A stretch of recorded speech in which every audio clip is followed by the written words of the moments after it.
अस्सलामुअलैकुम स्टूडेंट्स, आज हम CS का मॉड्यूल 46 से 50 स्टडी करेंगे। तो चलिए शुरू करते हैं। सबसे पहले बात करते हैं CSS क्लास सिलेक्टर की। क्लास एक ऐसा सिलेक्टर है जो हमें अलाउ करता है कि हम मल्टीपल एलिमेंट्स को एक जैसा स्टाइल दे सकें। इसका सिंटैक्स बहुत सिंपल है। हम हमेशा डॉट से शुरू करते हैं और फिर क्लास का नाम लिखते हैं। इस कोड एग्जाम्पल में देखिए, हमने एक क्लास बनाई है जिसका नाम है इम्प। इसमें हमने कलर ब्लू और फॉन्ट साइज 14 पिक्सेल्स रखा है। अब इस क्लास को हम HTML के किसी भी टैग जैसे div, span या एंकर टैग में यूज़ कर सकते हैं।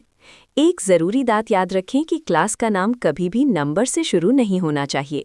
हम स्पेसिफिक टैग्स को भी टारगेट कर सकते हैं।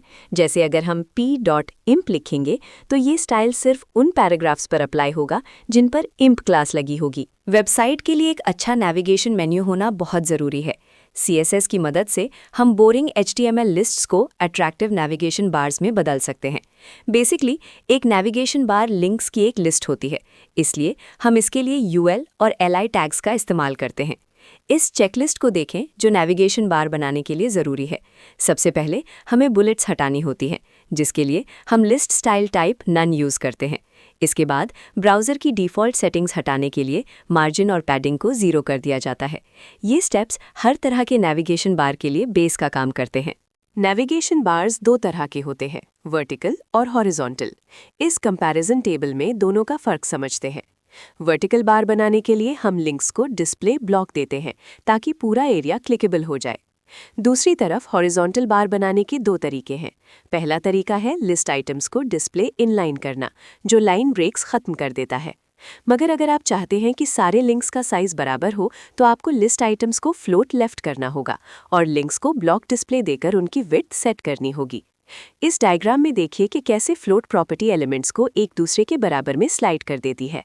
अब देखते हैं कि इमेजेस को ट्रांसपेरेंट कैसे बनाया जाता है। इसके लिए CSS में ओपेसिटी प्रॉपर्टी यूज़ होती है।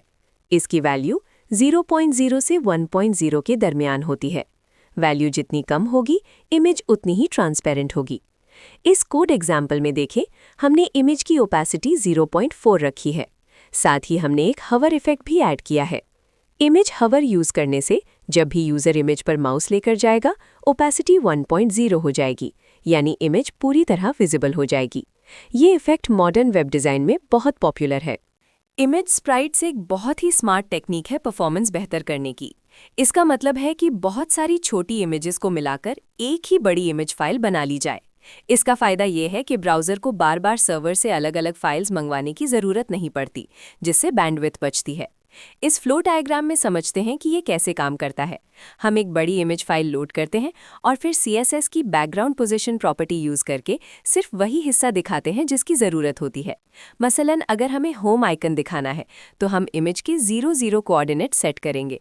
हॉवर इफेक्ट्स के लिए भी हम उसी स्प्राइट इमेज का दूसरा हिस्सा शो कर सकते हैं, जिससे लोडिंग में कोई डिले नहीं आता। आज का हमारा आखिरी टॉपिक है मीडिया टाइप्स। CSS हमें अलाउ करता है कि हम स्क्रीन और प्रिंट के लिए अलग अलग स्टाइल्स डिफाइन करें। इसके लिए हम @media रूल का इस्तेमाल करते हैं। इन कार्ड्स पर देखिए कैसे स्टाइल्स तब्दील होते हैं। स्क्रीन पर हमें शायद बड़ा फॉन्ट और सैंस सेरिफ फॉन्ट्स चाहिए होंगे ताकि पढ़ने में आसानी हो, मगर प्रिंट के लिए हम फॉन्ट साइज छोटा कर सकते हैं और कलर चेंज कर सकते हैं ताकि इंक बच सके।